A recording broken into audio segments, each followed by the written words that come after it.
Hello बच्चों, आप लोगों को स्वागत है आपका अपना चैनल विद्यारूपेन एकेडमी में। जी हाँ बच्चों, आज मैं इस वीडियो में बात करने वाला हूँ क्लास 10th के मैथमेटिक्स की बात कर रहा हूँ मैं। Chapter 8 introduction to trigonometry. अगर ट्रिगोनोमेट्री की अगर बात करें बच्चों तो बहुत सारे बच्चों के लिए टफ चैप्टर होता है, लेकिन मैं गारंटी और दावा के साथ कह सकता हूँ आपको एक भी परसेंट की जो है ना प्रॉब्लम नहीं होगा। आप ध्यान से पहले इंट्रोडक्शन वीडियो देख ले, समझ लें, और आपके लिए मैं एनसीईआरटी के सारे क्वेश्चन और साथ ही साथ एक्स्ट्रा क्वेश्चंस की मैं बातें करने वाला हूं। ठीक है, तो चलिए वीडियो को शुरू करते हैं। देखिए बच्चों, इस क्लास में इस वीडियो में अगर बात करें, अगर मैं बात कर रहा हूं ट्रिगोनोमेट्री का, तो ट्रिगोनोमेट्री पूरे तरीके से राइट एंगल ट्रायंगल पे बेस होता है। ठीक है ना, यहाँ पे कोई इक्विलेटरल ट्रायंगल नहीं, कोई आइसोसेलेस ट्रायंगल नहीं। ठीक है ना, यहाँ पे सिर्फ और सिर्फ बात होगा राइट एंगल ट्रायंगल का। ऐसा क्यों? क्योंकि राइट एंगल ट्रायंगल अगर बातें करें बच्चों ट्रिगोनोमेट्री में, तो पूरे तरीके से हम लोग डेली लाइफ में अगर कहें तो यूज है हम लोग के। खुद अगर देखें, जैसे मान लीजिए आप अगर एरोप्लेन की देखो, ठीक है ना, तो एरोप्लेन अगर मान लीजिए अगर फ्लाई करेगा तो कितना एंगल से करेगा, ठीक है, कितने स्पीड से कर रहा है, वहां से कितना डेप्थ अगर है, तो ये सब ट्रिगोनोमेट्री से संभव हो सकता है। ठीक है, मान लीजिए आप किसी बिल्डिंग पे अगर आप खड़े हो और उसके साथ साथ मान लीजिए किसी नीचे आप सड़क पे कोई ऑब्जेक्ट को अगर आप देख रहे हो, तो ये भी पता कर सकते हैं उस ऑब्जेक्ट से और बिल्डिंग का जो आप देखने का जो है वो कितना डिस्टेंस है, ये भी आप ट्रिगोनोमेट्री से पता कर सकते हो। ठीक है, तो चलिए ट्रिगोनोमेट्री में यहाँ पे हम लोग राइट एंगल ट्रायंगल के हिसाब से बात करेंगे। तो सबसे पहले अगर बात करें बच्चों, तो ये ट्रिगोनोमेट्री होता क्या है? ट्रिगोनोमेट्री होता है यहाँ पे ट्राई। ट्राई मतलब क्या होता है? ट्राई का मतलब होता है तीन। तो आप यहाँ पे समझने वाले हो ट्रिगोनोमेट्री के बारे में। जैसे यहाँ पे लिखा हुआ ट्राई, तो ट्राई का मतलब होता है थ्री। ठीक है, गोनो का मतलब होता है साइड्स। ठीक है, और यहाँ पे हो जाएगा मैट्री मतलब मेजरमेंट। तो यहाँ पे तीन साइड का मेजरमेंट की बातें करेंगे। ठीक है ना, और साथ ही साथ एंगल तो पता करवे करेंगे। तो trigonometry is a branch of mathematics that studies relationship involving lengths and angles of triangles. ठीक है, तो मैट्रॉन का मतलब क्या होता है? मेजरमेंट। तो हम लोग बच्चों ट्रिगोनोमेट्री में देखने वाले हैं राइट एंगल ट्रायंगल का। राइट एंगल ट्रायंगल का जो तीन साइड्स होते हैं उस साइड्स के मेजर और साथ ही साथ एंगल्स के मेजर्स की बातें करें, तो हम लोग को इस चैप्टर में, इस वीडियो में, फिलहाल ये इंट्रोडक्शन वीडियो है, तो आपको सारे के सारे जो है जितने भी बेसिक्स है ट्रिग्नोमेट्री का वो आपका क्लियर हो जाएगा। ठीक है, ये तो बात समझ में आ गया। जो ट्रिग्नोमेट्रिक जो होता है बच्चों, वो तीन साइड का मेजरमेंट की बात करेंगे फिलहाल। ठीक है ना, आप तीनों साइड के अगर मेजरमेंट की अगर बातें करें, तो जैसे राइट एंगल ट्रायंगल में आपने यहाँ पे देखा वो तीन साइड क्या हो सकता है। तो राइट एंगल ट्रायंगल में यहाँ पे तीन जो साइड हो सकता है बच्चों, इसको आप क्या कहिएगा? हाइपोटेनियस। और हाइपोटेनियस कहाँ पे होता है? जब मान लीजिए ये राइट एंगल ट्रायंगल यहाँ पे अगर 90 डिग्री अगर है, तो अपोजिट वाला जो साइड होता है वो हमेशा क्या होता है? हाइपोटेनियस ही होता है। और ये आपको जो दिख रहा है, इसको आप यहाँ पे फिलहाल आप क्या कहोगे? बेस। ये क्या होगा? आपका बेस होगा। और ये जो अपोजिट साइड दिख रहा है, इसको हम लोग क्या बोलते हैं? परपेंडिकुलर। अच्छा, इसको परपेंडिकुलर बोलिए, एल्टीट्यूड बोलिए, या हाइट बोलिए। ठीक है ना, तो ये सब फिलहाल एक ही बात होगा। इसको आप फिलहाल के लिए अभी क्या बोलोगे? परपेंडिकुलर। तो ये आपको बात समझ में आ गया, ये राइट एंगल ट्रायंगल होता है। ठीक है ना, अब ये राइट एंगल ट्रायंगल पे ही हम लोग का पूरे के पूरे ट्रिग्नोमेट्री है ना चैप्टर बेस है। इसीलिए इस चैप्टर को आपको राइट एंगल ट्रायंगल के हिसाब से आपको सबसे ज्यादा देखना पड़ेगा। जैसे यहाँ पे ऑलरेडी हम लिख चुके थे, देखिए ट्रिग्नोमेट्री रेशियो की अगर बात करें, सबसे पहली बात ये होता क्या था? Trigonometry ratio. रेशियो का मतलब क्या? रेशियो का मतलब सेम काइंड अगर बातें करें, यहाँ पे क्वांटिटी की बात होगा, जैसे साइड है तो साइड के हिसाब से बात करेंगे। ठीक है ना, अब उसका रेशियोज क्या बन सकता है? तो is the ratio of two sides of right angle triangle, मतलब दो साइड का रेशियो को बोलेंगे। राइट एंगल ट्रायंगल में दो ही यहाँ पे साइड के रेशियो को हम लोग है ना ट्रिग्नोमेट्री के रेशियो कहेंगे। या तो इसके बेस हो सकते हैं, या इसके परपेंडिकुलर हो सकते हैं, दुइये को साइड, या तो इसके हाइपोटेनियस हो सकते हैं, या तो इसके बेस हो सकते हैं। तो कहीं भी अगर दो साइड के अगर हम रेशियो की बात करें, दो साइड के अगर it is the ratio of two sides, अगर दो साइड्स के अगर मान लीजिए रेशियो की बात आप कर रहे हो, तो वो आ जाता है ट्रिग्नोमेट्री के रेशियो में आ जाता है बच्चों। ठीक है, जैसे कि मैंने बोला, इसको आप क्या बोल सकते हो? इसको आप बोल सकते हो एल्टीट्यूड, साथ ही साथ बोल सकते हो इसको परपेंडिकुलर, इसको आप परपेंडिकुलर भी बोल सकते हो। ठीक है, तो आप यहाँ पे लिख दो, ये आपका परपेंडिकुलर भी है, ये आपका परपेंडिकुलर भी, ये परपेंडिकुलर हो जाएगा। और साथ ही आप इसको बोल सकते हो ये हाइट भी है।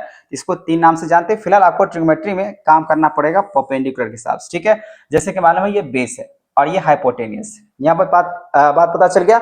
देखिए बच्चों, अब यहाँ पे मैंने ये भी बताया था, अगर ये पाइथागोरस के हिसाब से बात करें, जब पाइथागोरस थ्योरम के हिसाब से अगर बात करें, तो पाइथागोरस थ्योरम क्या कहता है, जब हाइपोटेनियस का जो स्क्वायर होगा वो आपका परपेंडिकुलर का स्क्वायर प्लस में क्या होगा, बेस स्क्वायर के बराबर होता है ना। ये हुआ हाइपोटेनियस निकालने का। अब उसी तरीके से अगर आपको निकालना हो यहाँ पे बेस, तो बेस निकालने का सिंपल सा फंडा होता है, बेस स्क्वायर क्या कीजिएगा, हाइपोटेनियस के स्क्वायर में से आप क्या कर लोगे, परपेंडिकुलर स्क्वायर को माइनस कर लो, ठीक है। वहीं पे अगर बच्चों आपको निकालना होगा परपेंडिकुलर का स्क्वायर, तो परपेंडिकुलर के स्क्वायर निकालने के लिए फिर अगेन क्या करना पड़ेगा, हाइपोटेनियस के स्क्वायर में से आपको क्या करना होगा, बेस के स्क्वायर को माइनस कर लेना होगा। तो यहाँ पे बस ये तीन बातें आपको, मतलब 3 साइड्स आपको निकालने को मिलेगा पाइथागोरस से। तो पाइथागोरस आपको पहले से ही मालूम है, ठीक है ना। लेकिन आपको ये बात पता चल चुका है, जो ट्रिग्नोमेट्री कर बातें करेंगे वो राइट एंगल ट्राइंगल से ही हम लोग को बनने वाला है, ठीक है। अब ये राइट एंगल ट्राइंगल से बनने वाला है बच्चों, तो चलिए यहाँ पे इस चैप्टर को बनाने के लिए सबसे पहली बात आपको क्या क्या चीज की जरूरत पड़ेगा, तो यहाँ पे आपको 6 रेशियो की जरूरत पड़ेगा, ठीक है ना। बिना ये 6 रेशियो का अगर मैं आपको बता दूं, इस पूरे चैप्टर में लगभग आपको 30 से है ना 35 आपको फॉर्मूला आपको याद करने पड़ेंगे, ठीक है ना। तभी आपको ये चैप्टर से संबंध है जो आप बना सकते हो, ठीक है। जैसे कि बच्चों यहाँ पे ट्रिग्नोमेट्री रेशियो का साइन, ऐसा नहीं एक बात इस तरीके से लिखा हुआ, इसका अगर एब्रिविएशन नाम अगर कहे तो क्या होता है, साइन। फिर कॉसाइन की अगर बात करें क्या होता है, कॉस। और ये थीटा, अब ये थीटा की अगर बात करें बच्चों, तो थीटा होता क्या, तो थीटा कुछ नहीं, जस्ट अ सिंबल। जैसे हम थीटा की बात कर रहे हैं, ये एक सिर्फ सिंबल की साथ बात करें, ये सिंबल है। इसके जगह पर आप चाहो तो अल्फा लगा सकते हो, इसके जगह पर आप ए लगा सकते हो, ठीक है ना। इसके जगह पे आप चाहो तो क्या लगा सकते हो, कुछ भी, मतलब कोई भी वेरिएबल्स यहाँ पर अगर बात करें आप लगा सकते हैं, क्योंकि सिर्फ क्या है, एक सिंबल है, ठीक है। तो जहां भी आपको थीटा थीटा नजर आ रहा है, इसका मतलब ये सिंबल और सेम यहाँ पर लाइक है। आप देखो टेंजेंट को क्या लिख सकते हो, टैन थीटा, कॉटेजेंट को हम लोग क्या लिख सकते हैं, कॉट थीटा, और सेकेंड को क्या लिख सकते हैं, सेक थीटा, और कॉस सेकेंड को क्या लिख सकते हैं, कॉसेक थीटा लिख सकते हैं। ये आपका रहा एब्रिविएशंस। अब इसमें सबसे मेन बातें हैं, सर इसके रेशियो कैसे याद करें। तो रेशियो याद करने के लिए मैंने आपके लिए यहाँ पे एक शॉर्ट ट्रिक्स लेकर रखा हुआ है। देखिए, जब आपको ये 6 याद करने ही पड़ेंगे रेशियो के लिए, जैसे कि आप लोग को मालूम होगा, ठीक है ना। अब यहाँ पे इसको याद करने का शॉर्ट ट्रिक्स क्या होता है, P P B, Pandit Badri Prasad हर हर बोले, सोना चांदी तोले, ठीक है ना। अब चांदी सोना, चांदी अगर बात करें यहाँ पे, ठीक है ना, चांदी सोना चोर लेके भागे, ठीक है, ऐसे भी बता सकते हैं। पंडित बद्री प्रसाद हर हर बोले, सोना चांदी तोले, और चांदी सोना चोर लेके भागे, ठीक है ना। इस डायरेक्शन के हिसाब से अब क्या होता है बच्चों, अगर आप इस डायरेक्शन से अगर लिखते हो, इस डायरेक्शन से अगर जाते हो, तो आपको नीचे की तरफ देखना पड़ेगा, ठीक है। अगर इस डायरेक्शन से जाते हैं तो आपको नीचे की तरफ जाना पड़ेगा, उस डायरेक्शन से आते हैं तो ऐसे करके ऊपर की तरफ देखना पड़ता है, ठीक है। तो चलिए इसको लिखते हैं। अब पंडित बद्री प्रसाद, पी पी ऐसे करके लिखा हुआ है ना, तो लिखेंगे पंडित बद्री प्रसाद हर हर बोले। अब पंडित बद्री प्रसाद अगर हर हर बोले की अगर बात कर रहे हैं बच्चों, तो यहाँ पे ये साइन है, ठीक है ना। जैसे कि आप यहाँ पे देख सकते हैं पंडित बद्री प्रसाद हर हर बोले, तो यहाँ पे क्या है, साइन है। तो साइन के लिए फॉर्मूला क्या बनता है रेशियो बच्चों, तो P/H बनता है।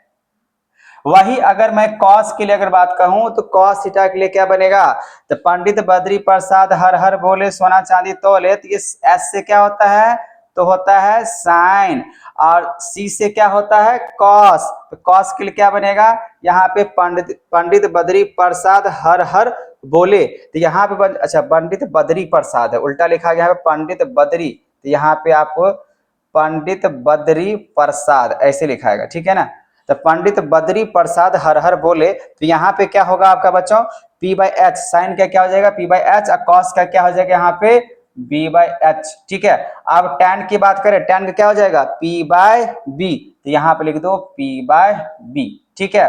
अब यहाँ पे कॉट के लिए आते हैं, तो कॉट के लिए क्या होगा बच्चों, आप इस तरफ से आओ, ठीक है ना। मैंने अभी क्या बोला, पंडित बद्री प्रसाद हर हर बोले, आप इस डायरेक्शन से जा रहे हो, तो ऊपर से नीचे लिखना है, मतलब यहाँ पे न्यूमरेटर बाय न्यूमरेटर ऐसे करके लिखना है। लेकिन जब आप उधर से अगर आ रहे हो ना, तो इसका ठीक उल्टा, मतलब अब ये बन जाएगा न्यूमरेटर। तो टैन के लिए कॉट के लिए अगर बात करें तो क्या बन जाएगा, B/P, B बाय क्या बन जाएगा, P, उल्टा बन जाएगा, ठीक है। तो आप यहाँ पे लिख दो B/P, इसका उल्टा। सेक की अगर बात करें तो यहाँ पे क्या बन जाएगा, H/B, एच बाय बी, और कॉसेक के लिए अगर बात करें तो एच बाय क्या बनेगा, पी। ठीक है बच्चों, मतलब इस डायरेक्शन में अगर जाते हो तो ऊपर से नीचे लिखिएगा, ठीक है ना, और ऐसे करके आइएगा, तो ऐसे करके आने से आपको ऐसे करके लिखना पड़ेगा ऊपर की तरफ। ठीक है, यहाँ पे देखिए B by P, H by B और एच बाय पी, ऐसे करके यहाँ से। ठीक है, तो ये रहा आपका ट्रिग्नोमेट्री का 6 रेशियो जो कि आपको याद कर लेने हैं, या तो इस तरीके से या तो आप जैसे याद करना चाहते हो, यह याद करना ही पड़ेगा, बिना याद किए हुए काम नहीं चल सकता है। ठीक है, तभी आपको एक्सरसाइज क्वेश्चंस आपको देखने को मिलेगा, ठीक है ना, मतलब बनाने को मिलेगा और अच्छे तरीके से आपको समझ में भी आएगा। देखिए बच्चों, आपको मैं बता देता हूं, ये जो साइन होता है ना, ये साइन हमेशा क्या होता है, तो कॉसेक का रेसिप्रोकल होता है। ठीक है, साइन जो होगा किसका रेसिप्रोकल होता है, कॉसेक का। तो आप यहाँ पे लिख सकते हो साइन थीटा जो होगा 1 अपॉन क्या हो जाएगा, कॉसेक थीटा। एक तो ये आपका हो जाएगा।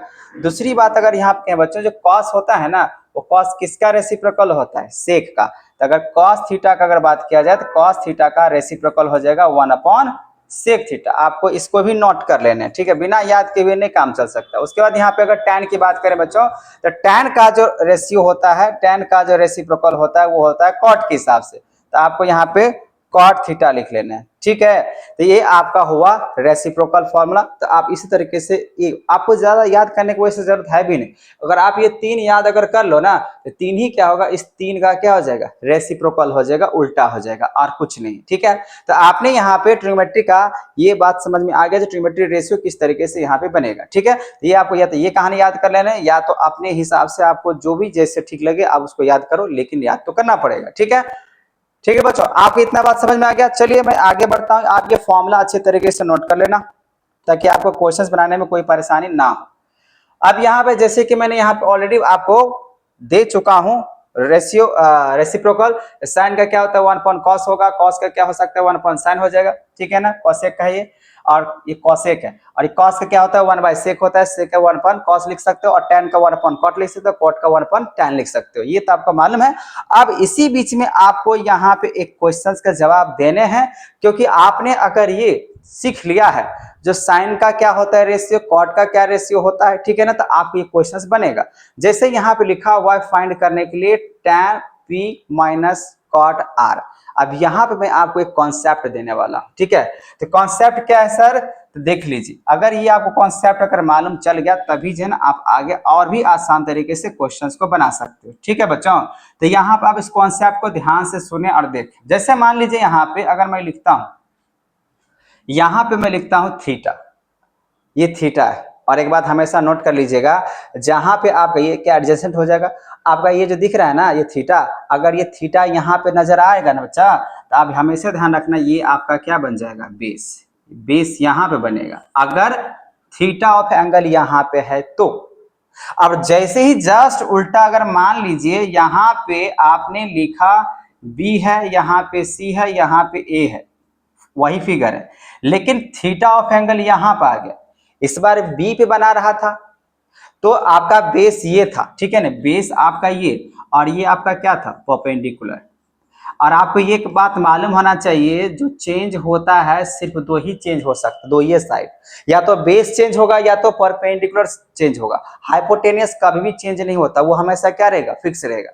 तो हाइपोटेनियस अगर हमेशा अगर फिक्स है और आपको चेंज क्या होगा, सिर्फ दो बात, और वो दो साइड क्या, तो दो बात, ये दो साइड क्या है, आपका बेस चेंज होगा या तो परपेंडिकुलर चेंज होगा। ठीक है ना, हाइपोटेनियस चेंज नहीं होता, वो हमेशा क्या रहेगा बच्चा, वो फिक्स ही रहेगा। ठीक है ना, और जब ये अगर फिक्स है तो आप एक बात ध्यान से रखो, अगर ये थीटा यहाँ पे है तो बेस ये होगा। अब वही अगर मैं बता दूं, अगर यहां पे आप थीटा चला गया तो अब बेस बन जाएगा ये, अब बेस ये बन जाएगा, और ये बन जाएगा आपका परपेंडिकुलर।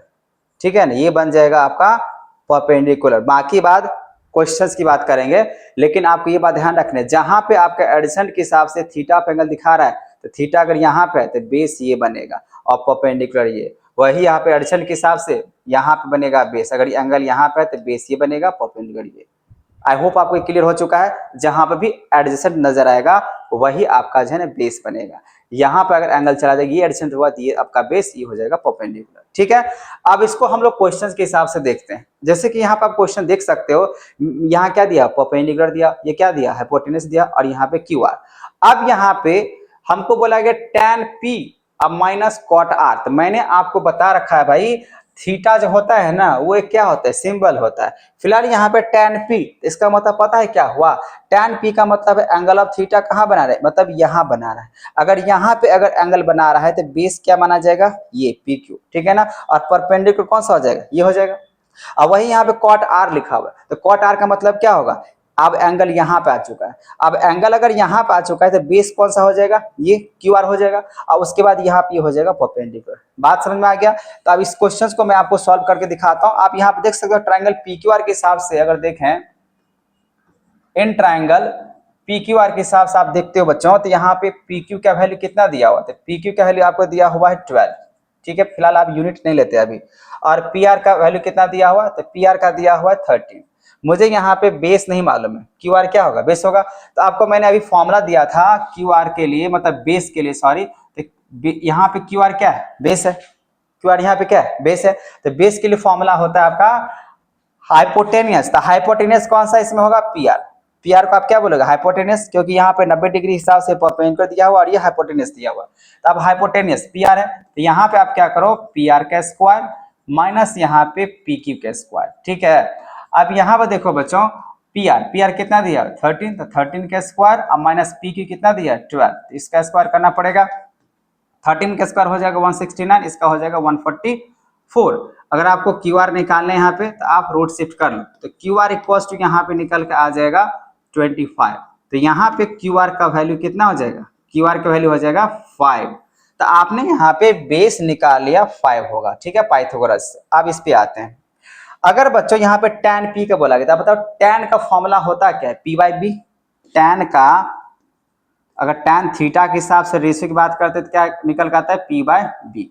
और कॉट का क्या निकल के आता है बच्चों, कॉट थीटा का वो निकल के आता है यहाँ पे कॉट, जो कि tan का उल्टा है, तो b बाय क्या बनेगा, P। ये आपको मालूम है।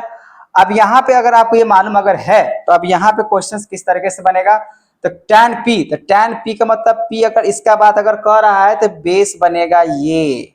तो बेस अगर ये बनेगा तो B की जगह पे आपको क्या लिखना पड़ेगा 12, और परपेंडिकुलर बन जाएगा आपका ये QR बनेगा, तो आप यहाँ लिख दोगे 5। बात समझ में आ रहा है मैं क्या कहना चाहता हूँ। मैं यहाँ पे कहना चाहता हूँ बच्चों, ये tan P है ना, तो एंगल ऑफ थीटा तो यहाँ पे, अगर एंगल ऑफ थीटा अगर यहाँ पे आ गया तो इसके हिसाब से तो बेस तो ये होगा, होगा ना।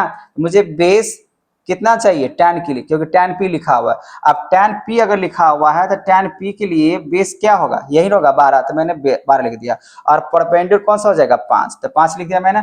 फिर यहाँ पे माइनस, माइनस क्यों, क्योंकि माइनस का साइन दिख रहा है यहाँ पे। अब कॉट, तो कॉट के लिए क्या लिखते हैं, b बाई पी। अब देखो ये कॉट आर लिखा हुआ है, लिखा हुआ है। अब कॉट आर का मतलब क्या हुआ, अब एंगल ऑफ थीटा आप कहाँ पे आ गए, यहाँ पे। अब एंगल ऑफ थीटा अगर यहाँ पे आ गया तो बेस कौन सा होगा 5। ये देखिए बेस लिखा यहाँ पे लिखा है ना बी, तो बी से क्या होता है बेस होता है, लेकिन बेस यहाँ पे क्या हो जाएगा 5, तो यहाँ पे 5 हो जाएगा। और उसके बाद यहाँ पे पी, तो पी अपर पेंडिकुलर हो जाएगा 12।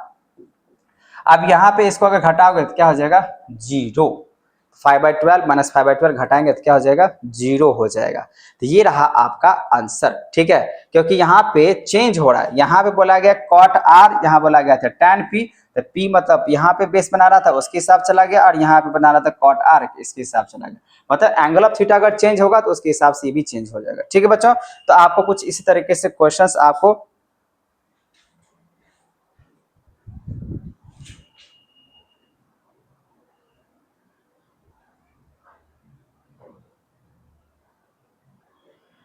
अब मैं आगे की बात कर लेता हूं। अब आगे के यहां पे अगर बात करें तो आपको trigonometry ratio for new particular angles, मतलब फ्यू पार्टिकुलर एंगल्स की बातें कर रहे हैं, ठीक है। तो यहाँ पे जो सम स्पेसिफिक, आप इसको बोल सकते हैं some specific value of trigonometry का एंगल का वैल्यू। तो देखिए सबसे पहले यहाँ पे साइन थीटा से लेकर आपको कॉट थीटा तक आपको रेशियो सॉरी एंगल्स आपको मालूम होना चाहिए, ठीक है ना। तो इसके लिए मैं आपको पहले शॉर्टकट तरीके से बता देता हूं, आपको क्या करना होगा, मैं 2 बता देता हूं, आप लोग खुद से सारे के सारे भर लेना, बाकी बात आपको याद करने पड़ेंगे, क्योंकि ये सब याद करने पड़ते हैं। जैसे हम यहाँ पे अगर बात करें, मैं इसका बात कर रहा हूँ, जैसे ये पूरा, ठीक है ना, ये पूरा टेबल आपको 0 डिग्री से लेकर 90 डिग्री तक आपको याद करने पड़ेंगे, ठीक है ना, किसका कितना वैल्यू होता है या नहीं। फिर भी मैं आपको यहाँ पे 2 आपको जो है ना समझा दे रहा हूँ शॉर्टकट तरीके से। अगर आपको याद नहीं होता है तो आप इसको क्या करो, ऐसे करके लिखोगे, ठीक है। पहले अब यहाँ पर अगर साइन की बात करते हैं तो आप क्या करोगे 0 1 2 3 और 4 ऐसे करके लिख लोगे, ठीक है। और फिर उसके बाद क्या करो, सबको 4 से डिवाइड कर लोगे। यहाँ पे ये शॉर्टकट तरीका मैं आपको बता रहा हूँ, ये आपका नेक्स्ट स्टेप हुआ। पहले आप क्या करोगे 0 से लेकर 4 तक लिख लोगे और सबको 4 से डिवाइड कर लोगे, ठीक है। अब नेक्स्ट क्या करना पड़ेगा, सब पे आप ओवररूट लगा दो, ठीक है। अब जैसे यहाँ पे सब पे ओवररूट अगर लगाते हो यहाँ पे, तो आप नेक्स्ट जो स्टेप होता है उसको क्या करना पड़ता है, सिंपलेस्ट फॉर्म 0/4। तो 0 को अब 4 से डिवाइड करो, क्या हो जाएगा 0, और 0 का स्क्वायर रूट कितना हो जाएगा बच्चा, 0 ही होगा। तो इसका मतलब साइन 0 डिग्री वैल्यू कितना हो जाएगा, 0 हो जाएगा। अब यहाँ पे 1/4 लिखा, 1/4 तो सिंपलेस्ट होगा नहीं, 1 का स्क्वायर रूट कितना हो जाएगा, 1 हो जाएगा। 1 का स्क्वायर रूट कितना हो जाएगा बच्चा, 1, और 4 का स्क्वायर रूट कितना हो जाएगा 2, तो आपका हो जाएगा 1/2 कितना का, साइन 30 का वैल्यू। अब यहाँ पे इसको सिंपलेस्ट करो, 2 1 जा 2, 2 2 जा 4, यहाँ पे आ गया आपका √1/2। लेकिन इसको ऐसे लिखो, 1 का स्क्वायर रूट करेंगे तो 1 ही होगा, √2 का स्क्वायर होगा नहीं, तो आप ऐसे करके लिख लो 1/√2 हो जाएगा, ठीक है। यहाँ पे 3/4 की बात करें तो 3 का स्क्वायर रूट होगा नहीं, तो अब यहाँ पे लिख लो सिर्फ √3, और 4 का स्क्वायर रूट कितना हो जाएगा 2, तो हो जाएगा यहाँ पे √3/2। अब यहाँ 4/4 है, इसको कैंसिल करो तो हो जाएगा 1, और 1 का स्क्वायर रूट कितना हो जाएगा 1, तो ये रहा आपका, ठीक है। तो ये आपका निकाल दिया मैंने साइन से लेकर साइन थीटा का 0 डिग्री से लेकर 90 डिग्री तक का, यहाँ पे some specific value of trigonometric angles का, ठीक है ना। अब यहाँ पे देखिए, अगर आपको कॉस लिखना है ना, सीधा क्या करो, इसका उल्टा लिख रहे हो, वहां पर कौन लिखा हुआ है ना, तो आप यहाँ लिख लो 1, यहाँ पे लिखा है √3/2, तो यहाँ पे आप लिख लो √3/2, और यहाँ पे आपका 1/√2 होगा, और यहाँ पे आपका हो जाएगा, मैंने लिखा 1, फिर मैंने लिखा यहाँ पे ये, फिर मैंने लिखा ये, अब हो जाएगा यहाँ पे 1/2 और ये 0, ठीक है। इस तरीके से आपको लिखने हैं। अब tan की अगर बात करें बच्चों, तो tan का एक फॉर्मूला होता है। tan का फॉर्मूला क्या होता है, तो आप tan का फॉर्मूला लिख सकते हो, tan थीटा इक्वल टू होता है sin थीटा, अब बाय में होता है cos थीटा, ये आपको मालूम होना चाहिए। तो आप बताओ sin का वैल्यू कितना है, 0, 0 दिख रहा है, तो 0। अब 0 को अगर 1 से डिवाइड करोगे तो क्या हो जाएगा, 0 ही हो जाएगा, ठीक है ना। अब उसी तरीके से अगर मान लीजिए 1/2 है, अब इसको डिवाइड करते हो √3/2 से, तो क्या बनेगा 1/2 इंटू 2 ऊपर चला जाएगा √3, तो ऐसे कटा दोगे तो बन जाएगा 1/√3। उसी तरीके से 1/√2 को 1/√2 से डिवाइड करो, कितना आ जाएगा 1। फिर यहाँ पे आप देखो √3/2 को डिवाइड करो 1/2 से, तो √3/2 डिवाइड करने से क्या होगा, ऊपर चला जाएगा 2 कैंसिल हो जाएगा, तो यहाँ पे क्या बचेगा √3। अब यहाँ पे 1 को अगर आप 0 से डिवाइड करोगे तो हो जाएगा नॉट डिफाइंड, ठीक है। तो आप यहाँ पे नॉट डिफाइंड लिख सकते हो, ठीक है। तो यहाँ पे इस तरीके से आपने लिख दिया। उसी तरीके से मान लीजिए अगर कॉसेक का लिखना है, तो कॉसेक का रेसिप्रोकल क्या होता है, 1 यहाँ पे होता है साइन। तो देख लो सिंपल सी बात है, यहाँ 0 है तो 0 का अच्छा आप ये भी लिख सकते हो, या तो यहाँ पे 0 का रेसिप्रोकल होगा यहाँ पे नॉट डिफाइंड, ठीक है, या तो आप वहां से लेकर सीधा यहाँ पे लिख सकते हो। अब जैसे 1/2 का रेसिप्रोकल क्या हो जाएगा, तो 1/2 का जो रेसिप्रोकल होगा वो हो जाएगा आपका सिर्फ 2 हो जाएगा। यहाँ पे 1/√3 का रेसिप्रोकल क्या हो जाएगा √2 हो जाएगा। फिर यहाँ पे √3/2 का रेसिप्रोकल क्या हो जाएगा बच्चा 2/√3, और 1 का रेसिप्रोकल 1 ही होगा। वही अगर मैं यहाँ पे सेक की अगर बात करूं, सेक किसका रेसिप्रोकल होता है, तो सेक होता है कॉस का होता है। तो देखिए सेक का रेसिप्रोकल हो जाएगा 1 में कॉस, तो 1 का रेसिप्रोकल क्या हो जाएगा 1 हो जाएगा। √3/2 का रेसिप्रोकल क्या हो जाएगा 2/√3, ठीक है। अब यहाँ पे 1/√2 का रेसिप्रोकल क्या हो जाएगा √2, 1/2 का रेसिप्रोकल क्या हो जाएगा 2, और 0 का रेसिप्रोकल होता है नॉट डिफाइंड, ठीक है। ऐसे करके लिख सकते हो। अब बच के यहाँ पे कॉट किसका रेसिप्रोकल होता है बच्चा, तो यहाँ पे होता है tan का होता है। तो आपने tan का यहाँ पे क्या निकाला है, tan का यहाँ पे 0, तो 0 का रेसिप्रोकल क्या हो जाएगा नॉट डिफाइंड, या तो वहां से भी उठा के ले सकते हैं नॉट डिफाइंड। फिर यहाँ 1/√3 का रेसिप्रोकल क्या हो जाएगा सिर्फ √3, और यहाँ 1 का रेसिप्रोकल 1 ही होता है, और √3 का रेसिप्रोकल क्या हो जाएगा बच्चा 1/√3, और नॉट डिफाइंड का रेसिप्रोकल हो जाएगा 0, ठीक है ना। तो यहाँ पे ये मैंने वैल्यू आपको बता दे किस तरीके से होगा। बस आपको क्या रखना ध्यान, आप साइन में 0 से लेकर 90 तक अगर लिख रहे हो तो पहले 0 से लेकर 1 2 3 4 लिख लो, दूसरा स्टेप 4 से डिवाइड कर दो, तीसरा स्टेप सब पे ओवररूट लगा दो, चौथा स्टेप सिंपलेस्ट फॉर्म कर दो, और उसके बाद जो बच गया उसका स्क्वायर रूट करके लिख दो। लिखने के बाद आपको कुछ जो रेशियो मैंने दिया है फॉर्मूला रेसिप्रोकल का वो अप्लाई करो, और कुछ फ्रैक्शंस वाला फॉर्मूला अप्लाई करो, आपका बन जाएगा, ठीक है ना। ये तरह आपका शॉर्टकट तरीका से और नहीं तो आपको ये जो तरीका आपको दिख रहा है ये आपको याद करने पड़ेंगे। ठीक है, तो ये बिना याद किए हुए नहीं चल सकता है। ठीक है, तो आपको ये याद कर लेने हैं। चलिए, अगर आपको ये याद हो चुका है तो यहाँ पे एक क्वेश्चन, अब यहाँ पे इस क्वेश्चन को मैं समझा देता हूँ कि किस तरीके से बनेगा। तो जैसे बच्चों यहाँ पे इस क्वेश्चन को बनाने के लिए से 2 tan स्क्वायर 45 की बात कर रहा है, तो आप ये पहले बताओ tan का अगर बात करूं यहाँ पे तो tan 45 का वैल्यू कितना होता है। तो tan 45, तो tan देखिए tan है और tan 45 का वैल्यू कितना होता है 1, पता है। तो आप यहाँ पे लिख दोगे 1 का स्क्वायर। cos 30, तो cos 30 का वैल्यू कितना होता है, तो cos 30 का जो वैल्यू होगा वो होता है √3/2, तो √3/2 लिखना पड़ेगा। ठीक है, और sin 60 का वैल्यू कितना होता है, तो sin 60 का वैल्यू होता है √3/2, मतलब 30 की इसका भी √3/2, इसका भी √3/2। और वही अगर यहाँ पे tan 45 की बात करें तो tan 45 का वैल्यू कितना होता है 1। ये आपको या तो ऐसे देख के लिखना है या तो आपको याद कर लेना है। तो tan 45 का वैल्यू कितना होता है 1, तो 1 लिखो। अब इसका स्क्वायर लगा हुआ, अब स्क्वायर कर दो। ठीक है, इंटू यहाँ हो जाएगा 2, ऐसे इंटू ने ऐसे कर लिखो 2 1 का स्क्वायर प्लस cos स्क्वायर। अब cos 30 की वैल्यू मैंने कितना बोला √3/2, इसका आपको क्या करना होगा स्क्वायर करना होगा। क्यों स्क्वायर करना पड़ेगा, क्योंकि यहाँ पे स्क्वायर लगा हुआ। माइनस यहाँ पे sin स्क्वायर 60 है तो यहाँ भी क्या हो जाएगा √3/2, इसका भी क्या करना होगा स्क्वायर करना पड़ेगा। ठीक है, अब यहाँ पे 1 का स्क्वायर कितना हो जाएगा 1 और 2 से मल्टीप्लाई कर लो 2 ही हो जाएगा। अब यहाँ √3 का स्क्वायर दिया तो √3 का स्क्वायर कितना हो जाएगा 3 और 2 का स्क्वायर हो जाएगा 4। यहाँ भी सेम √3 का स्क्वायर हो जाएगा 3 और 2 का स्क्वायर हो जाएगा 4। तो ये देखिए माइनस में ये प्लस में, तो ये तो वैसे भी कैंसिल हो जाएगा। तो यहाँ पे कितना बचा 2। आप चाहो तो फ्रैक्शन से भी सॉल्व कर सकते हो। ठीक है, मतलब ये आपको जिसका जितना वैल्यू दिया जाएगा बच्चों आपको क्या करना पड़ेगा उतना ही आपको वैल्यू यूज करके वहां पर रख देना है। ठीक है ना, अब बाकी तो आपको कैलकुलेशन आता ही है, उसको आपको कैलकुलेट कर लेना है। ठीक है, चलिए आगे बात करते हैं। आगे बोला गया trigonometry ratio for complementary ratio. Complementary ratio की बातें करें, सॉरी कॉम्प्लीमेंट्री एंगल्स का, तो कॉम्प्लीमेंट्री एंगल्स किसको बोल सकते हैं, when two angle sum is 90 degree. जब दो एंगल का सम अगर मान लीजिए आपका 90 डिग्री अगर है तभी आप उसको क्या बोल सकते हो कॉम्प्लीमेंट्री एंगल्स। ठीक है, आप कॉम्प्लीमेंट्री एंगल्स के लिए जब दो एंगल का सम अगर 90 डिग्री है बच्चों तो आपको यहाँ पे फॉर्मूला भी उसी तरीके से आपको याद करने पड़ेंगे। देखिए यहाँ पे आपको फॉर्मूला याद करने पड़ेंगे, क्या साइन का क्या होता है कॉस, कॉस का क्या होता है साइन, बात एक ही हुआ। ठीक है, टैन का हमेशा किसके साथ रिलेशन होता है कॉट का, कॉट का होता है टैन। ठीक है, सेक किसके साथ लगेगा कॉसेक का, कॉसेक का सेक। मतलब आपको यूजुअली कितने याद करना है 3। अगर आप 3 अगर याद करके रखते हो ये आपको याद रखने पड़ेंगे। साइन 90 माइनस थीटा इक्वल होते हैं कॉस थीटा, कॉस थीटा अगर बातें करें यहाँ पे कॉस 90 माइनस थीटा इक्वल होते हैं साइन थीटा, और tan 90 माइनस थीटा इक्वल होते हैं कॉट थीटा। ये आपको याद रखने पड़ेंगे, ये भी कॉम्प्लीमेंट्री के हिसाब से अगर क्वेश्चन आ गए तो आपको बनाने पड़ेंगे। जैसे कि यहाँ पे मैंने क्वेश्चन लिया है। ठीक है, अब यहाँ पे अगर लिया है तो ध्यान से सुनिए, इसको इवैल्यूएट करना है तो ये तो आपको याद कर लेना इसका ये फॉर्मूला होता है।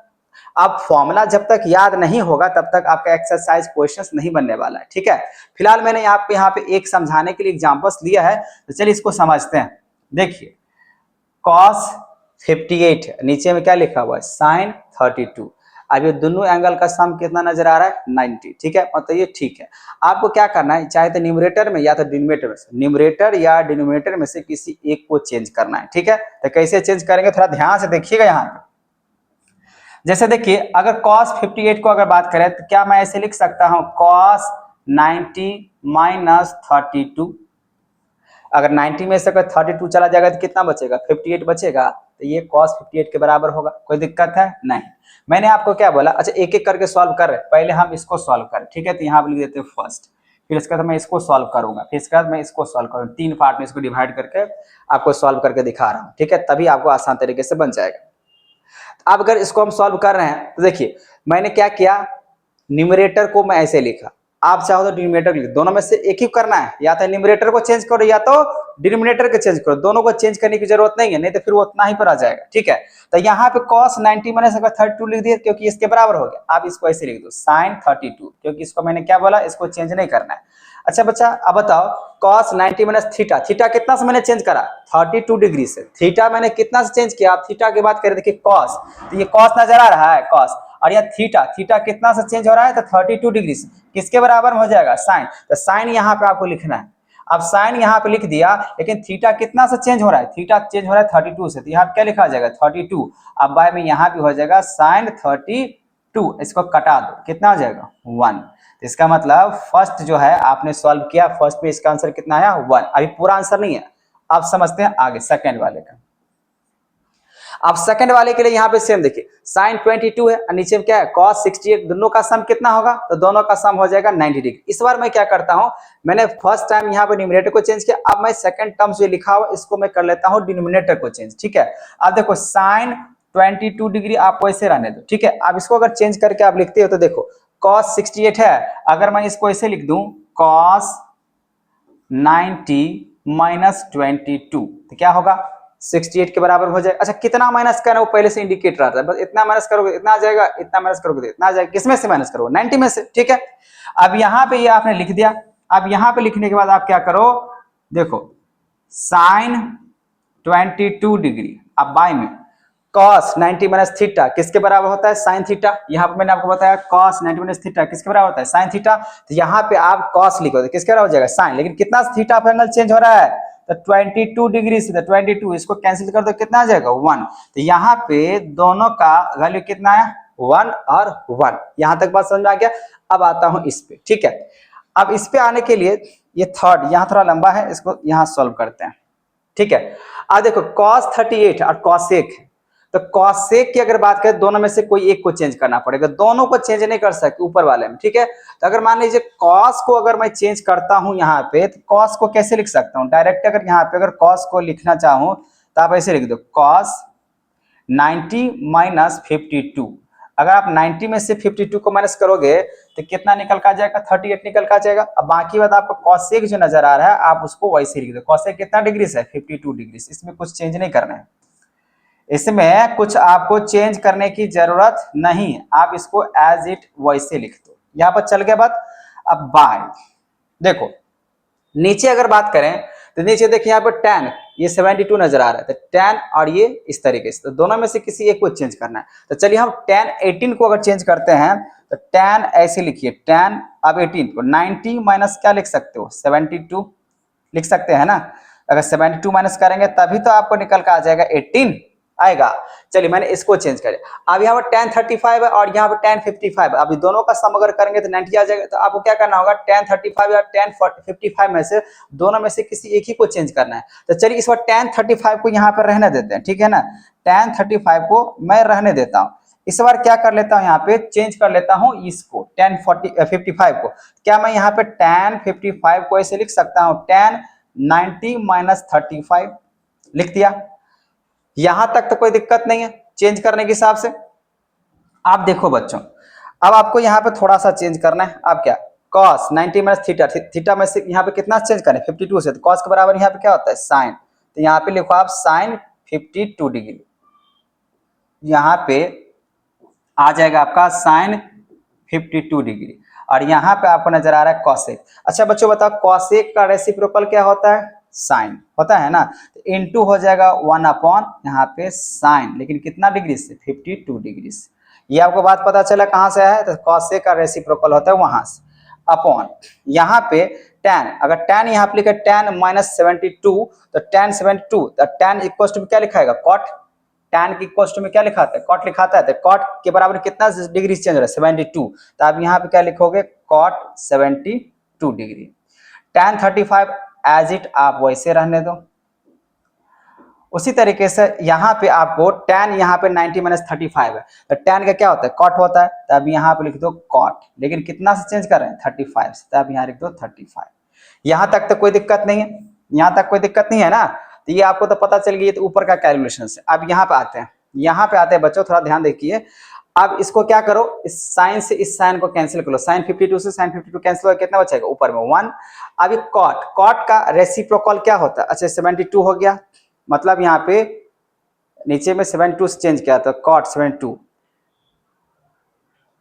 यहाँ पे 18 आया।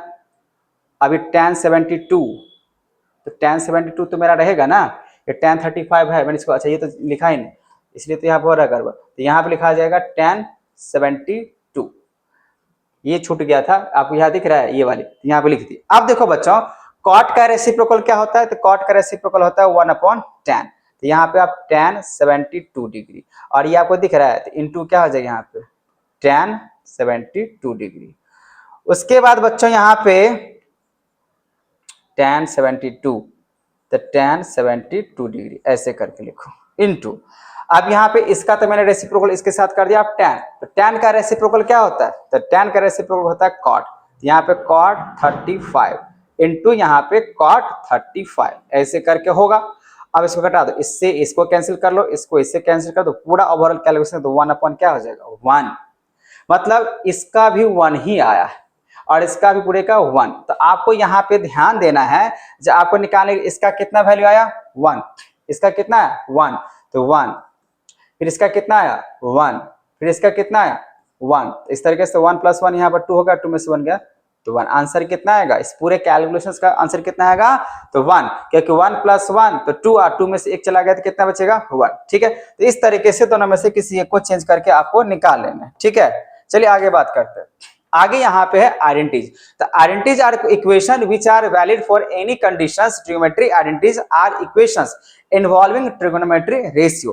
तो क्या है ना बच्चों, आपको कम से कम ये 3 गो है ना रेशियो क्या बोलते हैं आइडेंटिटीज आपको याद रखने। ठीक है ना, अगर जब तक ये 3 आइडेंटिटीज कम से कम याद नहीं रखिएगा तब तक आगे आपको क्वेश्चंस नहीं बनेगा। क्योंकि सबसे टफेस्ट अगर बातें करें जो ट्रिग्नोमेट्री में है वो है आइडेंटिटीज को सॉल्व करना। ठीक है, तो आपको आइडेंटिटीज एनी हाउ याद होना ही चाहिए। अगर आइडेंटिटीज अगर याद नहीं है तो नहीं बनेगा। और साथ ही साथ आपको बता दूं, यहाँ पे आपको इस आइडेंटिटीज के साथ साथ आपको अलजेब्रा का भी आइडेंटिटीज याद रखने पड़ेंगे। लेकिन इतने सारे आइडेंटिटीज याद करने की जरूरत नहीं, क्योंकि आपको ऑलरेडी बहुत सारे पहले से याद होगा। ठीक है, तो आपको ये भी आइडेंटिटीज याद रखने की जरूरत है। ठीक है, तभी आपको जो है ना बहुत सारे जगह ऐसे होंगे जो कि आपको आइडेंटिटीज यहाँ पे अलजेब्रा का भी यूज करने पड़ते हैं। ठीक है बच्चों, तो आपको ये भी याद करना पड़ेगा और साथ ही साथ यहाँ पे आपको ये जो दिख रहा है आपको इसको भी। अच्छा, इसको तरीका है अलग अलग तरीके से लिखने के लिए। आप इसको ऐसे भी लिख सकते हो। देखो इसको आप कैसे लिखना चाहते हो तो आप ऐसे भी लिख सकते हो। ये तो एक हो गया। ठीक है, आप इसमें 3 टर्म्स है, 3 टर्म्स के हिसाब से लिख सकते हो। cos square theta equals to 1 - sin square theta, आप ऐसे भी लिख सकते हो। ठीक है, दूसरी दफा आप ऐसे लिखो sin स्क्वायर थीटा, इसको इस तरीके से लिख देते हैं sin square theta equals to 1 - cos square theta, ऐसे भी लिख सकते हो। ठीक है, अब यहाँ पे देखिए इसके लिए आप इसके लिए क्या लिख सकते हो? अब यहाँ पे लिख सकते हो, जैसे मान लीजिए सेकंड के लिए बात करें, अब इसको ऐसे फर्स्ट तो ऐसे लिखा हुआ है, अब से tan, तो tan इक्वल्स टू ऐसे लिख सकते हो tan square theta equals to sec square theta -1, ऐसे भी लिख सकते हो सेकंड टर्म्स के हिसाब से। और थर्ड टर्म के हिसाब से आप ऐसे लिखो sec square theta minus tan square theta equal to कितना हो जाएगा? 1। अब आते हैं इस पे, अब इस पे आते हैं। अब इस पे आपको 3 तरीके से लिखना होगा। अब इसको 3 तरीके से लिखने, पहला तरीका तो ऑलरेडी लिखा हुआ है ना। अब इसको ऐसे लिखो cot square theta equals to आप लिख सकते हो यहाँ पे कॉसेक स्क्वायर थीटा -1, ये हुआ सेकेंड। और थर्ड यहाँ पे आप लिख सकते हैं यहाँ पे जो cosec square theta minus cot square theta equals to 1। ठीक है, तो यहाँ पे आप ये 2 इधर, 2 इसका इधर और 2 इसका इधर, मतलब क्या वो 3 है, अब 2 2 और बढ़ गया तो यहाँ पे इतना, मतलब एक को 3 बार हम लिख सकते हैं। तो 1 2 3 4 5 6 7 8 9, तो 9 फॉर्मूला हो गया इसके हिसाब से। तो आपको ये फॉर्मूला याद रखने, कम से कम ये 3 आपको याद रखने, तभी आपको बनेगा। और साथ ही मैंने बता दिया आपको ये जो आइडेंटिटीज है अलजेब्रा का वो भी याद रखना चाहिए, तभी आपको ये ट्रिग्नोमेट्री का चैप्टर बन सकता है। ठीक है, चलिए बच्चों आगे बात कर लेते हैं। ये तो आपको याद करना है। अब यहाँ पे मैंने आपके लिए इस आइडेंटिटीज को सॉल्व करने के लिए मैंने यहाँ पे 2 क्वेश्चंस लिया है, ताकि कैसे आप सॉल्व करोगे। तो चलिए सबसे पहला क्वेश्चंस की बात करते हैं। जो सबसे पहला क्वेश्चंस मैंने यहाँ पे लिया है वो लिया है यहाँ पे, आप देखो लिखा हुआ है सेक ए। अच्छा, इसमें क्या है ना, आइडेंटिटीज की अगर बातें करें ट्रिग्नोमेट्री का, तो इसमें हम लोग 3 तरीके से चल सकते हैं। जैसे LHS से RHS जा सकते हैं, RHS से LHS आ सकते हैं, या तो सेपरेट LHS को अलग निकाल सकते हैं और RHS को अलग निकाल सकते हैं। मतलब दोनों को अलग अलग यहाँ पे सेपरेट सॉल्व करेंगे तब भी आंसर आ जाएगा। ठीक है, मेन होता है बच्चों आपका आप कौन सही तरीके से आइडेंटिटीज यूज किए हो, कौन सा कंडीशंस के हिसाब से वो आपको देखने पड़ते हैं। तो आप ये मत सोचना जी यहाँ पे जो है ना, अगर मैं इसको इस तरीके से, मान लीजिए होता है बहुत बार जब सर ने इस तरीके से सॉल्व किया, मैं अगर इस तरीके से बनाया हूँ तो क्या गलत हो जाएगा? ऐसा कभी नहीं होता। अगर आप सही तरीके से, सही कंडीशन है, सही अगर आइडेंटिटी आप यूज किए हो तो आपका भी सही होगा। ठीक है, चलिए इसको सॉल्व करते हैं। तो सेक का रेसिप्रोकल क्या होता है? 1 क्या होता है? कॉस होता है। तो कॉस यहाँ पे लिख लो, ठीक है ना। उसके बाद यहाँ पे 1 माइनस यहाँ पे साइन ए, इसको ऐसे रहने दो। सेक का रेसिप्रोकल हो जाता है, यहाँ पे नहीं बताया, 1/cos ए। फिर यहाँ पे tan, tan का क्या फॉर्मूला होता है बच्चों? अभी मैंने बताया था, साइन ए बाय क्या होता है? कॉस ए होता है। ठीक है, अच्छा आप यहाँ पे देख रहे हो, इसको आप मान लो ये LHS साइड है, ठीक है ना, और ये इक्वल्स का साइन दिया, इसका मतलब ये क्या होगा? RHS साइड होगा। तो मैं क्या कर रहा हूँ, LHS को तोड़ूंगा और LHS पे, RHS पे पहुंच जाऊंगा। ठीक है, अब इसको अगर मल्टीप्लाई करते हैं तो 1/sin ए और बाय में यहाँ पे हो जाएगा कॉस ए, ऐसे हो जाएगा। अब यहाँ पे इसको पूरा ऐसे लिख लो। अब इसको कॉस कॉस से एलसीएम निकालो तो यहाँ पे क्या हो जाएगा? कॉस ए ही होगा एलसीएम। अब कॉस ए को कॉस से डिवाइड करें, मार्केट लाइक फ्रैक्शंस हुआ तो सीधा सीधा यहाँ पे लिख देते हैं 1 प्लस साइन। कोई दिक्कत है? क्योंकि दोनों का दोनों तो यहाँ पे लाइक फ्रैक्शंस में चला गया तो सीधा सीधा जुड़ जाएगा। अब यहाँ पे देखो बच्चों, अब इसको मल्टीप्लाई कर लो। मल्टीप्लाई का मतलब क्या? यहाँ बीच में क्या है? मल्टीप्लाई है, तो इसको इससे मल्टीप्लाई करना है। तो अब इसको ऐसे लिख दो सिंपली, 1 माइनस साइन ए का होल स्क्वायर, ऐसे करके लिखो। ठीक है, अब यहाँ पे देखो बच्चों, कॉस ए और कॉस ए, कॉस ए को कॉस ए के साथ मल्टीप्लाई करें तो क्या हो जाएगा? कॉस स्क्वायर ए होगा। अब जैसे कि मालूम होना चाहिए, यहाँ पे अगर मल्टीप्लाई करते हैं 1 माइनस इसका होल स्क्वायर करने नहीं है, 2 बार मल्टीप्लाई ऑलरेडी यहाँ पे लिखा हो। अच्छा ये दो बार नहीं होगा, गलती हो गया, 2 बार नहीं हो सकता है। क्यों नहीं हो सकता है? क्योंकि यहाँ पे देखो, एक बार माइनस में, यहाँ प्लस में, तो स्क्वायर तो लगने का चांस ही नहीं है। ये माइनस में और ये प्लस में, तो सिंपली क्या हो जाएगा, इसमें कौन सा फॉर्म लगेगा? आप इसको न्यूमरेटर से न्यूमरेटर को अगर मल्टीप्लाई कर रहे हो तो एक बार प्लस में, एक बार प्लस में और एक बार क्या है? माइनस में। तो फॉर्मूला क्या लगेगा? ए स्क्वायर माइनस बी स्क्वायर। तो 1 का अगर 1 से मल्टीप्लाई करें तो 1 हो जाएगा, और साइन ए को अगर साइन उसके साथ मल्टीप्लाई करें तो क्या हो जाएगा? साइन स्क्वायर ए हो जाएगा। और जैसे कि अभी मैंने बताया था, 1 माइनस साइन स्क्वायर किसके बराबर होता है?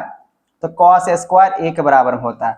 अब बाय में क्या हो जाएगा? कॉस स्क्वायर ए, कैंसिल कर लोगे, कितना हो जाएगा? 1। तो कुछ इस तरीके से आपको आरएनडीज को सॉल्व करने पड़ेंगे। ठीक है, तो चलिए इसका हम नेक्स्ट क्वेश्चंस की बात कर लेते हैं, सेकंड नंबर। तो पहला आपको समझ में आ रखा है जो आपको कैसे सॉल्व करना है। तो आपने देखा सेक को मैंने रेसिप्रोकल किया, तो जितने भी मैंने आपको फॉर्मूला भी दिया है, जितने भी स्लाइड्स में, आपको सारे के सारे याद करने हैं। चाहे रेसिप्रोकल की बातें करें, आरएनडीज की बातें करें, ठीक है ना, या आपको फ्रैक्शंस टाइप में था उसका बातें करें, आपको याद करना ही पड़ेगा। ठीक है, चलिए नेक्स्ट क्वेश्चन की बात करते हैं, कॉसेक। तो कॉसेक का बताओ बच्चों, यहाँ पर रेसिप्रोकल क्या होता है? साइन। तो साइन थीटा माइनस कॉट का क्या हम लोग लिखते हैं? कॉस थीटा, अब बाय में साइन थीटा। अब इसका हम कर देंगे होल स्क्वायर, क्योंकि क्वेश्चंस में लिखा हुआ, और मैं यहाँ पे चल रहा हूँ एलएचएस। अब पहुंचना है आपको ये वाला, ये आपको लाने हैं 1 माइनस कॉस थीटा, अब बाय में 1 प्लस कॉस थीटा आपको लाने हैं, ये प्रूफ करना है। तो पहले इसको सॉल्व करें। तो साइन थीटा और साइन थीटा का एलसीएम निकालो। यहाँ पे कैसे है? कॉसेक का रेसिप्रोकल मैंने कर दिया, कॉट का फ्रैक्शन। तो कॉट का फ्रैक्शन क्या होता है? Cos by sine. तो यहाँ मैंने कॉस बाय साइन लिखा।